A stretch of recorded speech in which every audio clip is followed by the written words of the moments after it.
cabin had gone dark. All the lights were out. Allan! Where are you? Help! Alice, I'm coming! It's all right, I'm coming! No! What the hell? Allan! Help me! Come on, man, you need more cardio or something. Alice? Alice?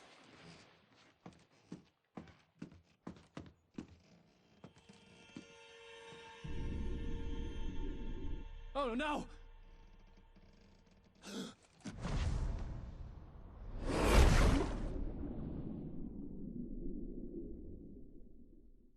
Keep going, Allan. Wake up. Alice?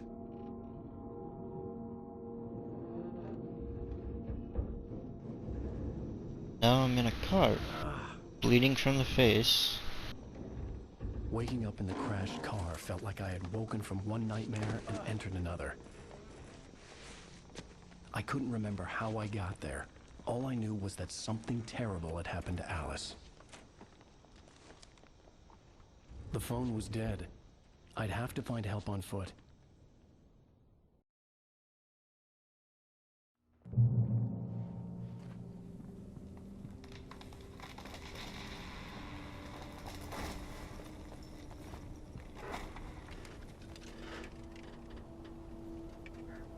Among Alice's things was a book, The Creator's Dilemma, by a Dr. Emil Hartman.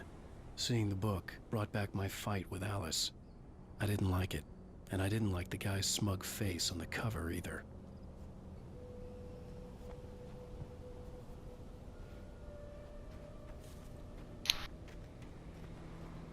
Dang.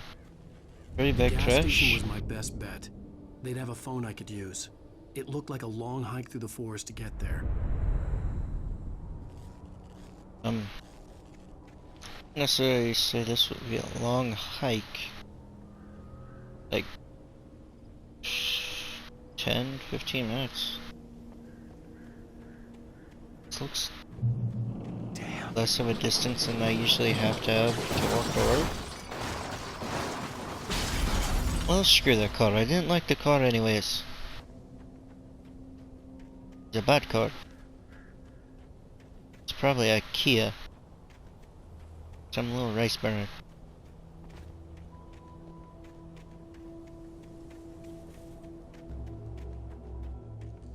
Hello?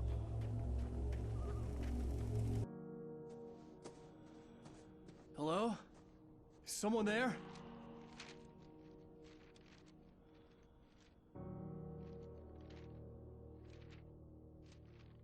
Paper. The loose sheets of paper were pages from a manuscript entitled Departure. That was the name I planned to use for the next novel I had never gotten started. I was named the author. I hadn't written it. I couldn't remember writing it. In the scene on the page, the hero was attacked by an axe murderer in the woods at night. Uh-oh. Departure by Alan Wake. The man turned to face me. His face was covered in shadows. It was hard to make him out in the darkness of the forest that surrounded us, but the axe he lifted was plain to see. It glistened with the blood of his victim. He grinned madly. The shadows were alive, distorting his features. It was a scene from a nightmare, but I was awake.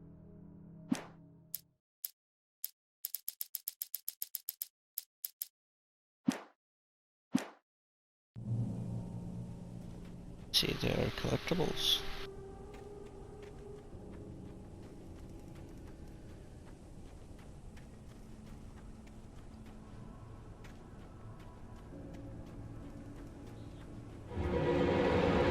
Anybody there?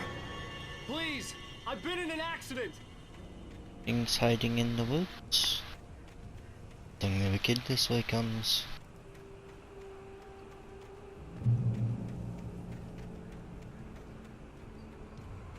The lights up ahead were a good sign. Maybe I wouldn't have to hike all the way down to the gas station to find a phone.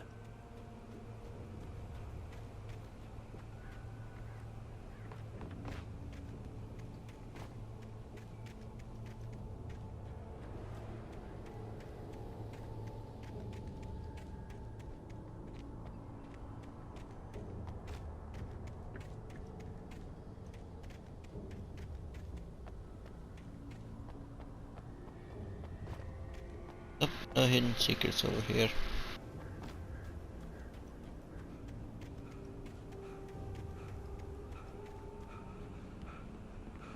Tater.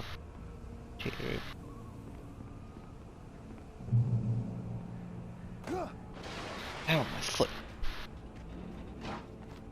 Anybody there? Please, I've been in an accident. Hey! Hey, you! There's been an accident. I need help. Listen, I need to... Premium cabins for rent in Oh, hell. Carl Stucky. Pleased to meet you. Non-refundable reservation deposit required. Fair and square. Something's wrong with Stucky.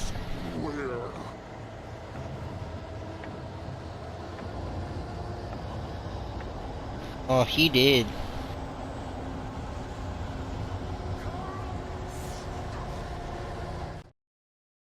The Taken stood before me. It was impossible to focus on it, as if it stood in a blind spot caused by a brain tumor and eye disease. It was bleeding shadows like ink underwater, like a cloud of blood from a shark bite. I was terrified.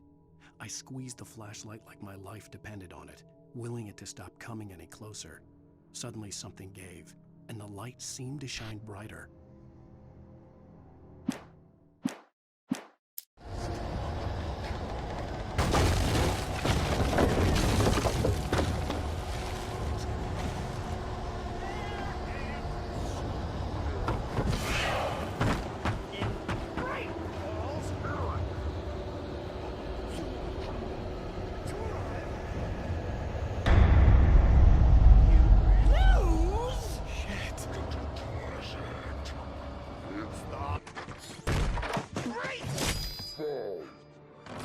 I had to figure a way out of this. Any second now, and Stucky would be knocking on the door with his axe like Nicholson in The Shining.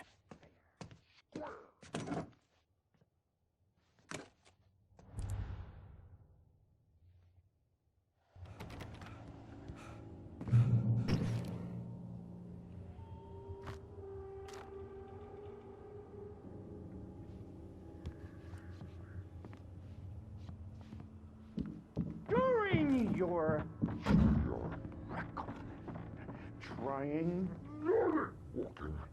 It's the latest thing.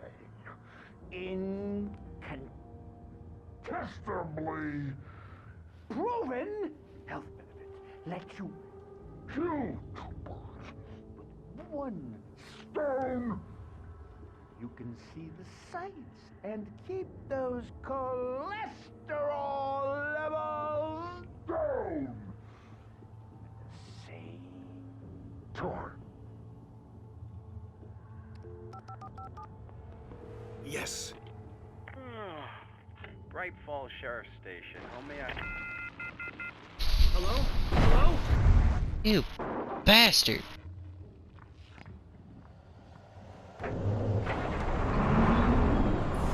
This is bad. Uh-oh.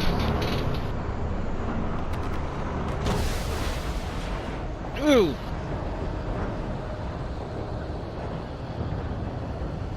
Bastard.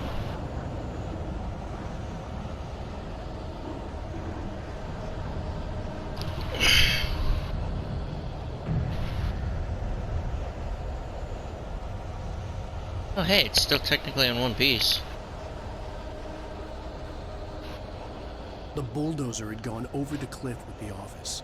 I hoped Stucky had suffered the same fate, but I wasn't planning on staying to find out. To be fair, you can still probably rescue both pieces. They look perfectly fine. Wait, yeah, I gotta see. There's another page back here. Oh. Dang. I wanna find more pages.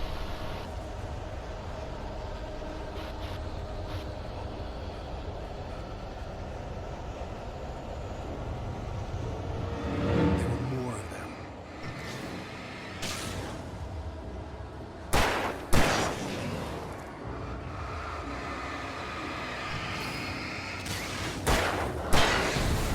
My head pounded with the concussion. never fired a gun outside a shooting range, and now I just killed someone. Or something. There were no bodies. They just disappeared. If I was dreaming, it felt real enough to make me sick.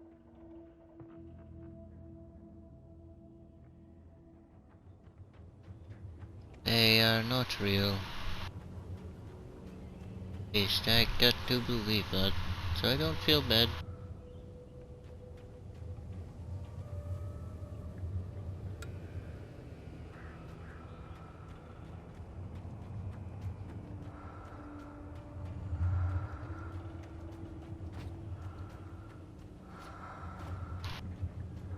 This way.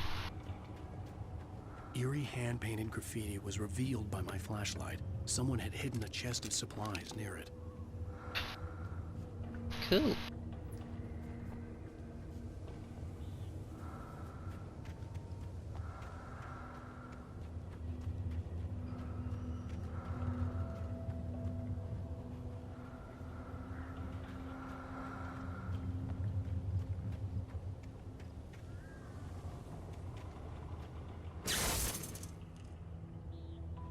What is that supposed to do? The dark forest was the last place I wanted to go, but I had no choice. I had to get to the gas station.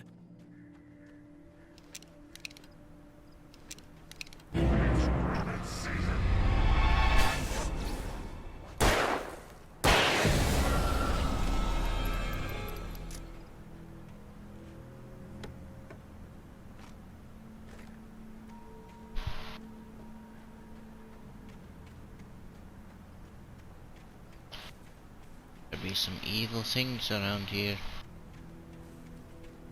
A page. Rose knew she had been gushing, but right now, she didn't care. As far as she was concerned, her brief meeting with Allan Wake was literally the high point of her life. She watched as he got in the car with his wife. She was pretty, confident, at ease with Wake. Not like Rose. They were perfect for each other. She'd have given anything to be called their friend.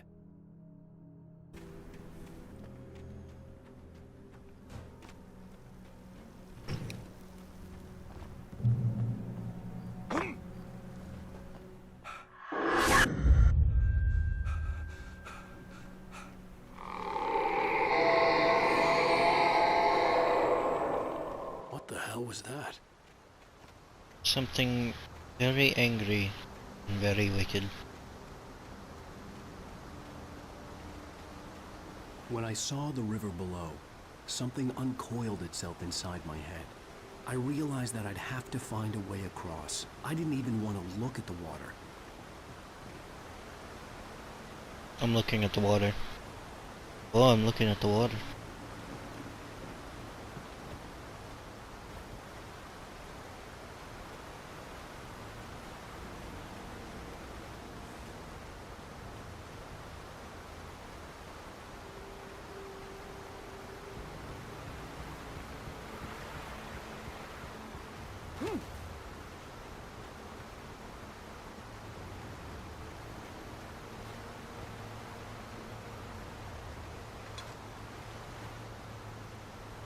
Don't know if the thermoses have worked.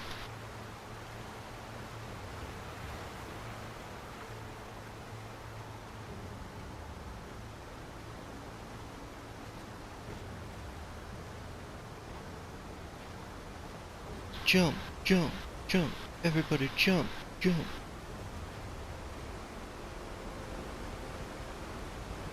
See a shiny box.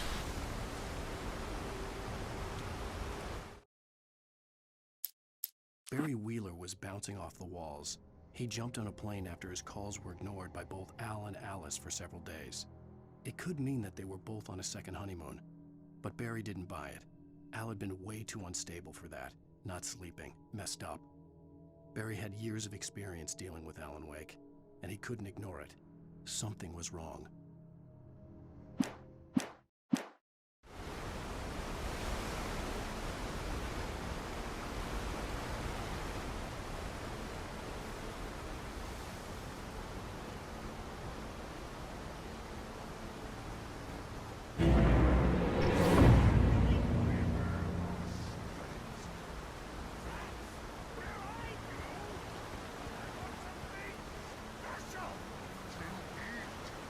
Stucky was still out there, in the dark, stalking me.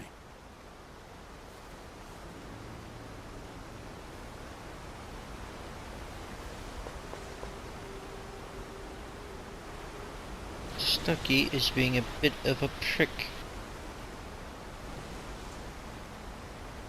Yeah, see, the house is fine. It's still workable.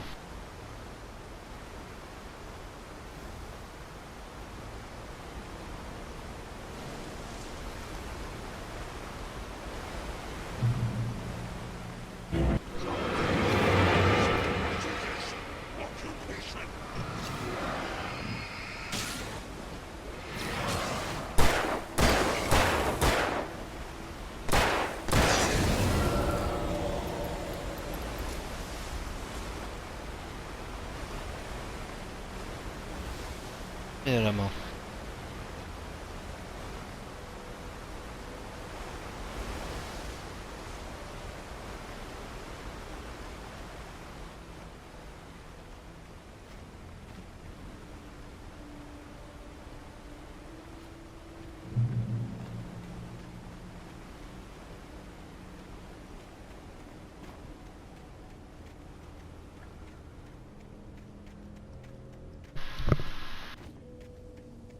The staircase was broken.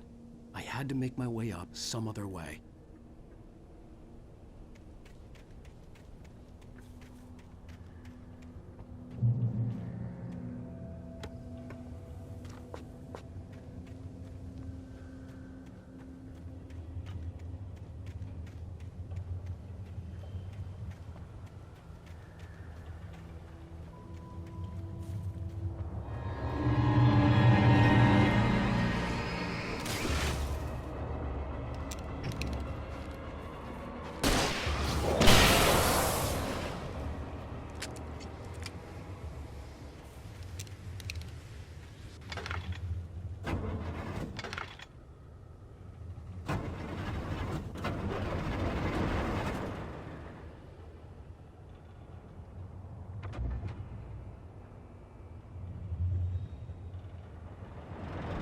It did something.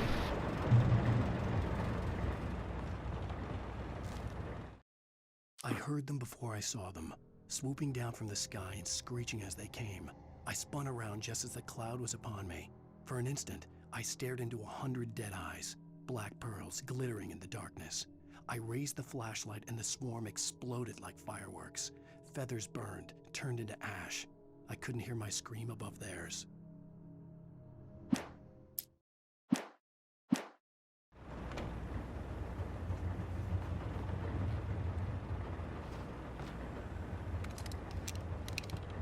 Sweet. Jump again.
Dun dun dun.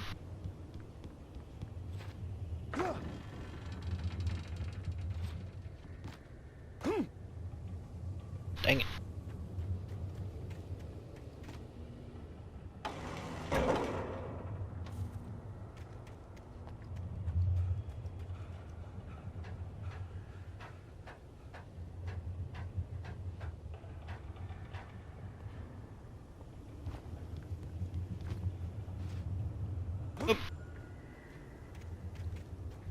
I missed my jump.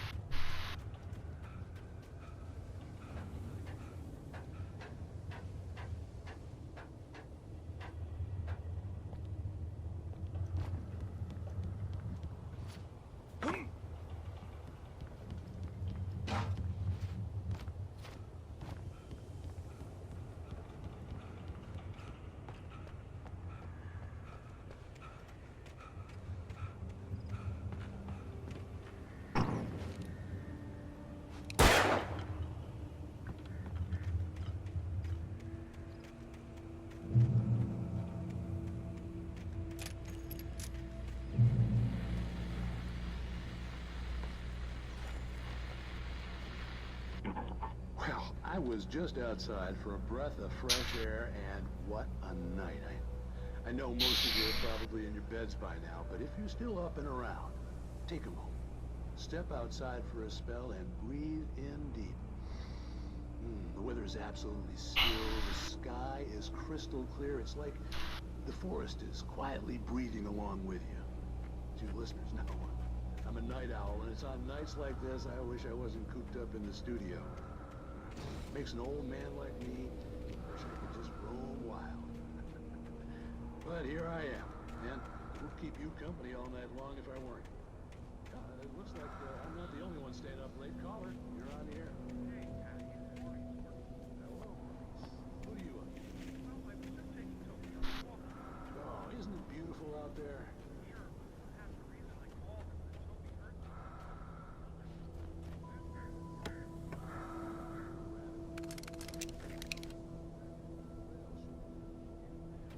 Sound like it's breathing. And Toby's a friendly dog?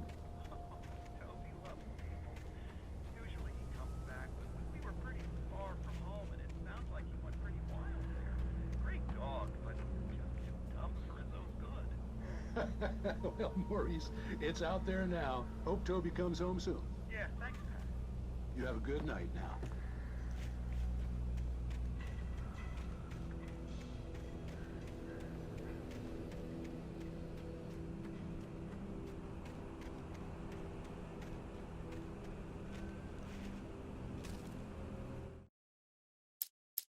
At first, I kept finding the pages as if by accident. The book I couldn't remember was either a terrible and true prophecy or an act of creation that had rewritten the world.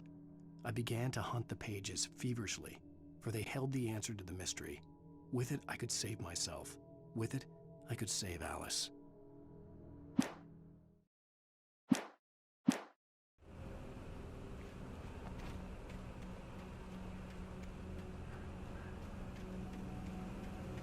The gas station was closer now, its light welcoming in the darkness.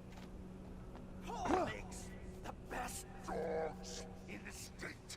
Belly Burster is the best with no contest. Monster Dog is second best. The famous dog is...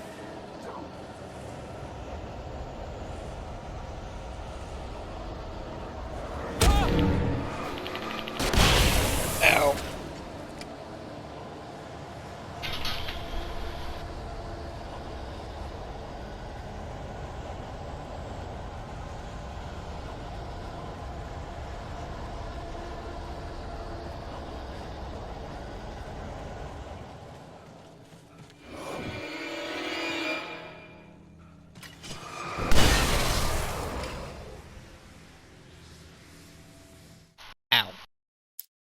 I stepped into the gas station's garage. It was dark and quiet. The place was a mess. It looked like someone trashed the place or that there'd been some kind of fight. Light spilled into the room through an open door at the back, and I made my way toward it. Without any warning, I was blinded by a bright light. An old portable TV on the shelf had come alive by itself. Impossibly, I could see myself on the screen, talking like a madman.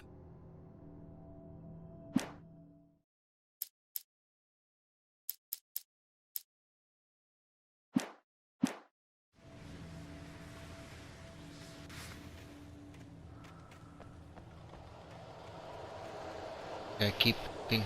I must find all the pages.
Ouchie.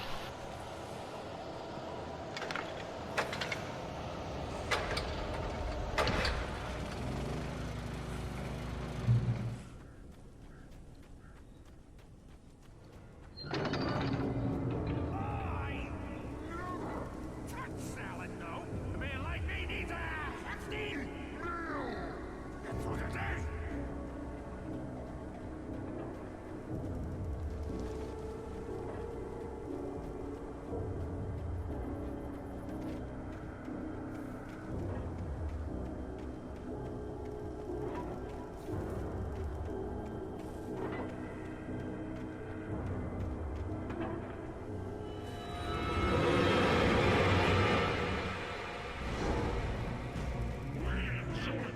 Magnificent.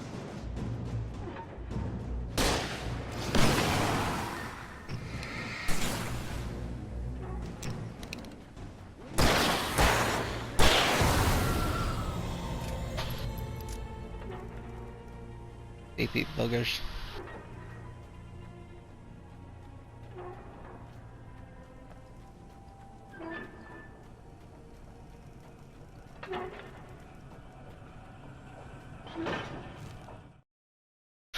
The cabin on Cauldron Lake? She asked. The sheriff looked at me suspiciously. The early morning light flooded through the office windows. I would probably never have gotten out of the woods alive without her help, but I couldn't tell her the truth of what I'd faced the previous night. She'd think I was lying or crazy. She'd lock me up, and she wouldn't help me find Alice.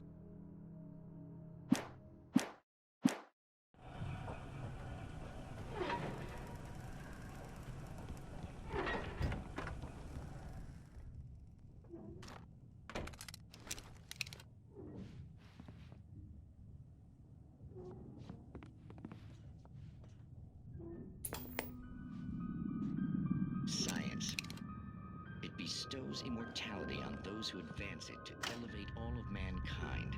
Newton, Einstein, Sagan, princes among men. But the price for such a legacy is steep indeed. In Night Springs. Tonight's episode, a quantum suicide. If our lives are already written, it would take a courageous man to change the script. Having called a press conference, Dr. Barclay Colvin is about to demonstrate that very courage. Ladies and gentlemen of the press, I am Dr. Barclay Colvin, and I'm glad so many of you could join me here at the Moorcock Institute. Tonight, I'm going to give a practical demonstration of the many worlds interpretation. As you can see, this is a loaded 9mm pistol. It shall be part of a thought experiment. And now, a real experiment, known as a quantum suicide. Did he say suicide? Is that a real gun? He's kidding, right? Please, stay calm. There is no risk. Observe what occurs when I place the weapon against my own forehead. Now, you might think this round is merely a dud. Not so. Observe the flower pot. And yet, I myself cannot be harmed with this gun.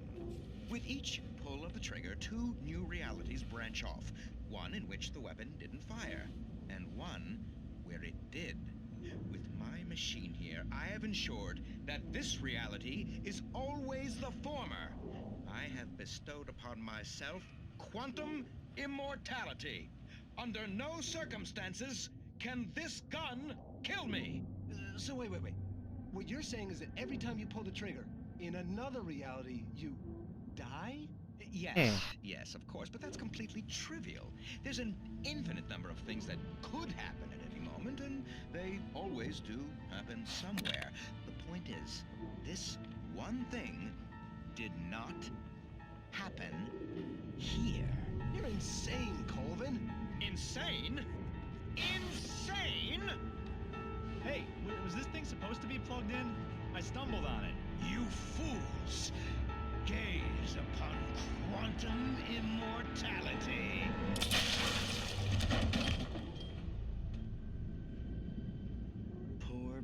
for Dr. Colvin, felled by his own hubris or the ignorance of the masses.